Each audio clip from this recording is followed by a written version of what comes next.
Vous l'aurez compris, nous ouvrons une page consacrée à l'ouverture de la Biennale sportive Bamako 2026 et c'est le Premier ministre chef du gouvernement qui a lu la déclaration solennelle de la relance de la Biennale sportive. L'objectif des autorités à travers cette Biennale est de faire du sport un instrument d'unité nationale, d'intégration, d'épanouissement de la jeunesse. Je vous invite à suivre ce reportage de Mamari Kone et de Aliou Touré.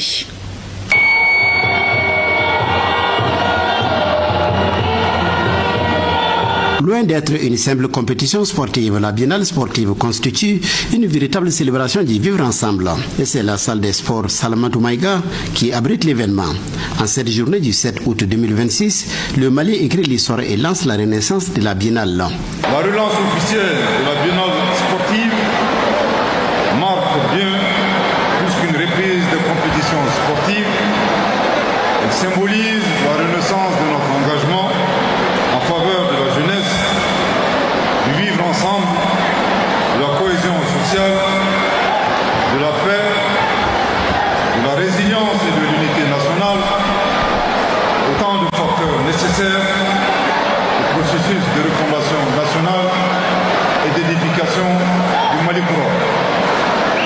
Au nom de son Excellence le général d'armée Assimi Goïta, président de la transition, chef de l'État, je déclare officiellement ouverte la Biennale sportive Bamako 2026.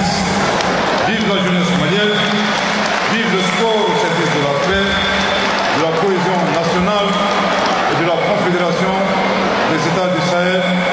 La Biennale sportive Bamako 2026 rassemble les filles et les fils de la nation autour des valeurs de respect, de solidarité et de fraternité. Les participants viennent des 19 régions et du district de Bamako. Ils vont compétir dans plusieurs disciplines sportives pendant une semaine.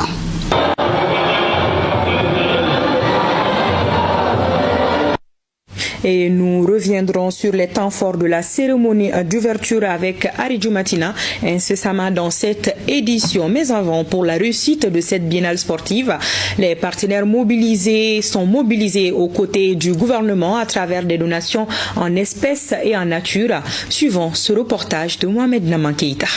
La plus grande fête juvénile et sportive du Mali signe son grand retour après plus de 4 décennies. Une volonté des plus hautes autorités de faire du tandem sport et jeunesse un levier important pour booster le développement du Mali. Le ministre en charge des sports reçoit l'émissaire du président de la transition, le général d'armée Assimi Goïta, qui n'est pas venu les mains vides. On commencera par remercier le ministre de la jeunesse et des sports d'avoir eu une telle initiative afin de regrouper la jeunesse malienne autour du sport. Le président de la transition a voulu apporter des bœufs afin que le séjour soit plus agréable pour tout le monde.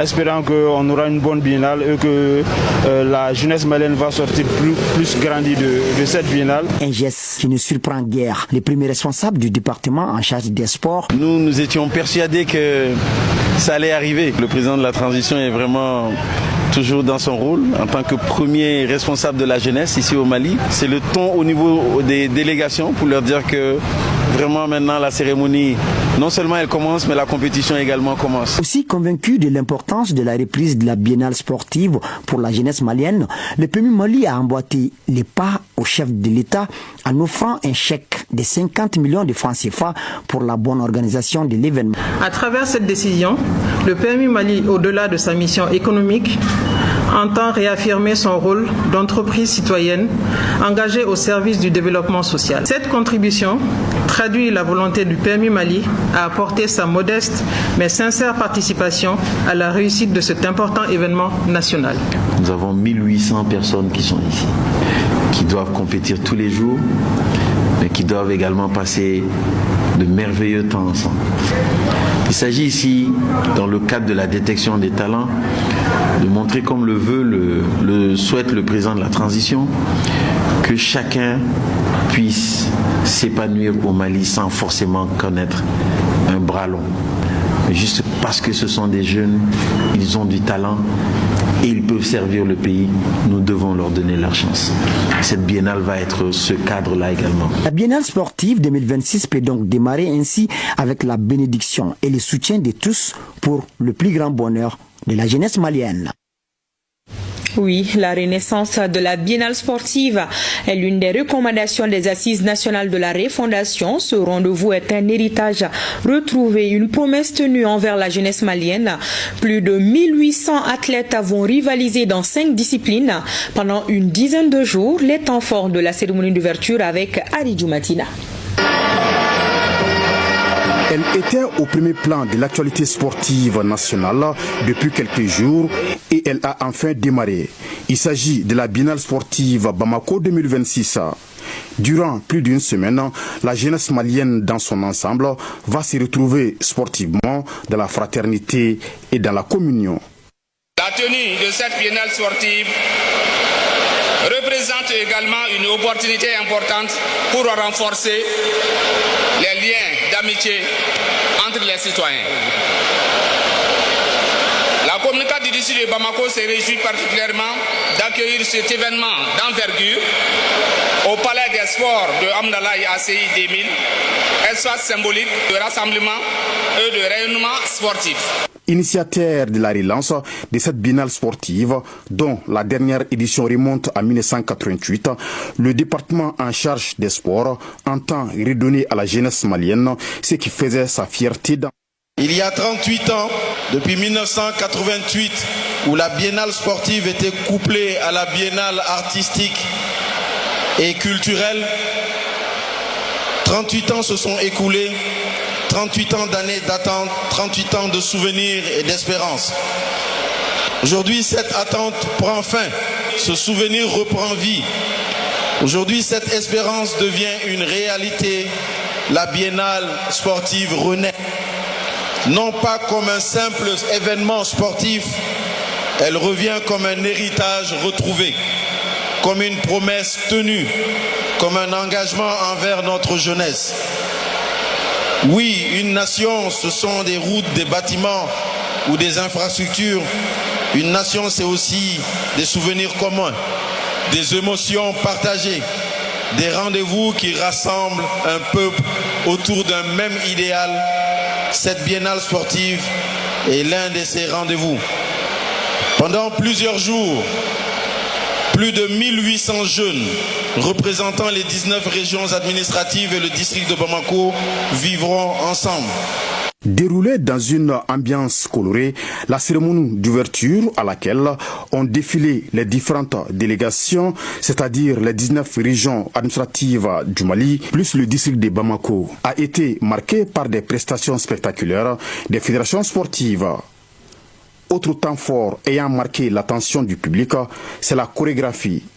Une pièce montée avec dextérité et professionnalisme par l'expert chorégraphe Karim Tougoula, racontant l'histoire de cette biennale sportive avec la participation des 54 fédérations sportives affiliées au ministère des Sports. Une cérémonie d'ouverture grandiose qui donne ainsi le ton des différentes activités sportives prévues durant cette biennale sportive Bamako 2026.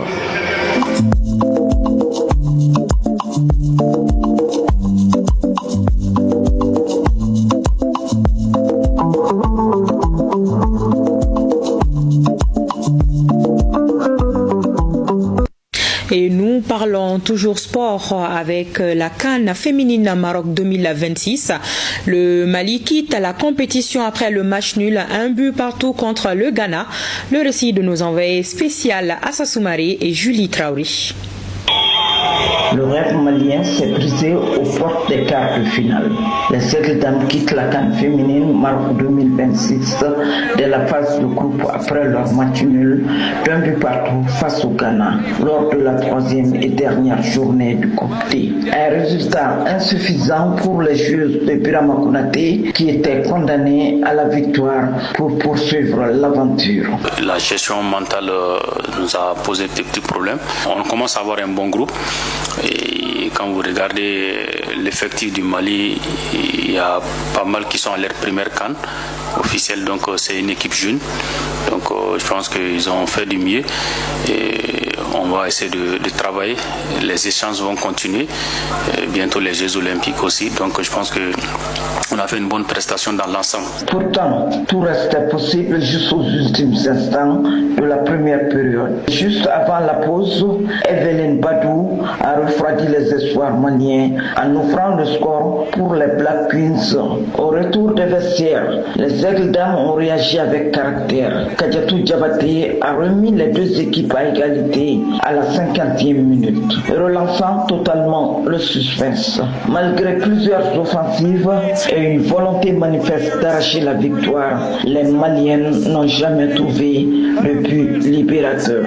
On a toujours des regrets quand on vient pour une compétition et qu'on n'arrive pas à atteindre le dernier carré et surtout l'objectif escompté qui est la qualif pour la Coupe du Monde. Après une défaite inaugurale contre le Cameroun, un succès face au Cap-Vert avait pourtant relancé les espoirs. Mais ce match nul face au Ghana met un terme au parcours des Aigles Dames et enterre également le rêve d'une première qualification à une Coupe du Monde féminine. Bon courage aux nôtres. Les secrétaires généraux des ministères et le CNCD-FNR étaient réunis ce jeudi pour la 6e session de leur comité de pilotage. Au cœur des échanges, la restitution du rapport d'exécution des attentes du peuple malien et la présentation officielle du dispositif de suivi et évaluation des réformes. Le compte-rendu de Barakissa Ouattara et Aboubakar Traoré. Les secrétaires généraux des départements ministériels font face au sincère FNR. Au cœur des débats, la restitution du rapport d'exécution des recommandations formulées par le peuple malien. Cette session pose ainsi les jalons d'un État modernisé, résolument engagé dans la concrétisation des aspirations de son peuple. Désormais, les recommandations font partie intégrante des droits des citoyens au même titre que les autres droits. Et puisque le CNCR-FNR est un outil de contrôle citoyen, il est souhaitable que de telles rencontres soient l'occasion de repenser les rapports de travail entre notre équipe et le gouvernement à travers les secrétaires généraux. Le CNCR-FNR réaffirme que nous sommes dans un système de suivi multifonctionnel. Cette session concrétise une volonté commune, faire vivre une gouvernance basée sur la concertation, la responsabilité pour des résultats probants. Je me réjouis de la qualité de notre collaboration fondée sur une vision commune, une confiance mutuelle et une volonté constante de conduire dans la cohérence et la complémentarité les réformes structurelles attendues par notre peuple. Cette unité d'action constitue l'une des conditions essentielles de la réussite de la refondation de l'État. Le succès de cette transition repose désormais sur la synergie de ces acteurs, garant d'une gouvernance transparente et renouvelée. Projet présidentiel d'urgence. Plus d'une dizaine d'hôpitaux sont en construction à travers le pays. Cette initiative du président de la transition vise à offrir des soins de santé adéquats aux Maliens et du coup rapprocher les structures de santé de la population.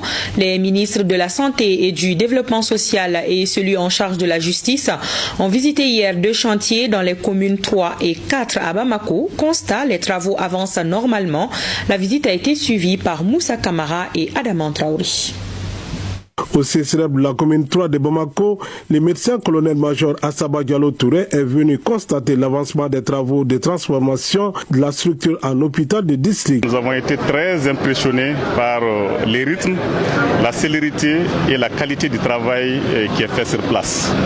Et c'est vraiment des agents motivés qui sont en train de travailler jour et nuit et afin de respecter les délais et afin de pouvoir réaliser les ouvrages dans les conditions et les normes qui ont été fixées.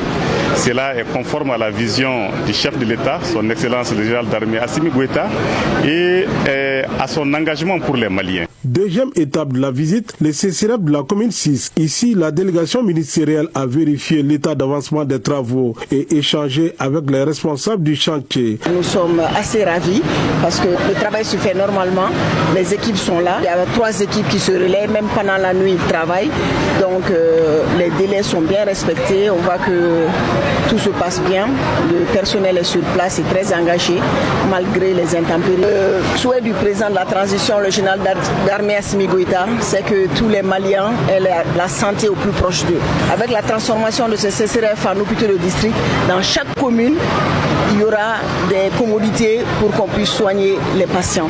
On n'aura plus besoin de quitter par exemple la commune 6 pour aller à Gabriel Touré, pour aller ailleurs, s'il y a un centre à côté avec toutes les commodités, les équipements nécessaires et le personnel surtout qualifié. À travers cette visite de terrain, les autorités entendent accélérer la modernisation des infrastructures sanitaires et améliorer l'accès des Maliens à des soins de qualité sur l'ensemble du territoire national. Voilà, la ministre en charge de la Santé, accompagnée par celui en charge de la Justice et le ministre commissaire à la Sécurité alimentaire. Proclamation des résultats des examens du CAP et du BT1 et 2 pour le certificat d'aptitude professionnelle. Le taux d'admission est de 61,78% contre 34,83% et 76,41% pour respectivement les BT1 et 2. Ces résultats encourageants sont le fruit des réformes introduite par les autorités pour une meilleure adéquation entre la formation et l'emploi.